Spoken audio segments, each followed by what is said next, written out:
incontro, al confronto. Abbiamo fatto un buon lavoro, ha affermato il presidente della regione Raffaele Lombardo, riferendo all'Assemblea regionale siciliana dell'incontro romano con il premier Mario Monti. Un confronto serrato e concreto nel quale sono state poste sul tavolo le rivendicazioni della Sicilia contenute in un dossier di 20 pagine. In aula Lombardo ha riassunto i temi affrontati ed ha annunciato che nei prossimi giorni incontrerà tutte le categorie disagiate per dare chiarimenti nel dettaglio.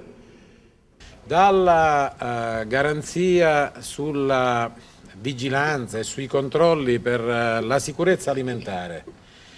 al limite anche con una norma, per evitare, come dire, che la faccia franca, la competizione sleale dei prodotti che magari contengono sostanze nocive di taluni paesi nordafricani che appunto tagliano fuori dai mercati il nostro prodotto di qualità, ai costi minimi della sicurezza per gli autotrasportatori, agli incentivi notevoli sull'ecobonus e poi alla cosiddetta flessibilizzazione nel pagamento dei tributi, che poi sono le cartelle esattoriali che sono al primo punto del tema di questi giorni e di queste proteste. Io credo che poi certo bisogna attuare queste cose, così come noi dobbiamo fare quella che è la nostra parte, a cominciare da una legge sul commercio che io chiedo all'Assemblea stasera venga calendarizzata il più presto possibile.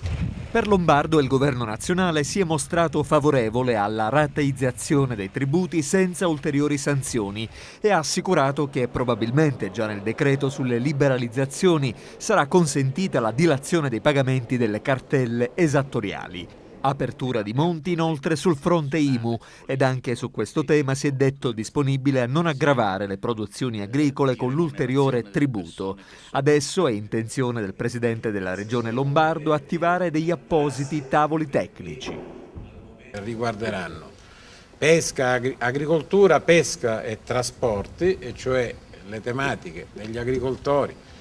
dei trasportatori e dei pescatori, e un altro tavolo invece che è quello del bilancio,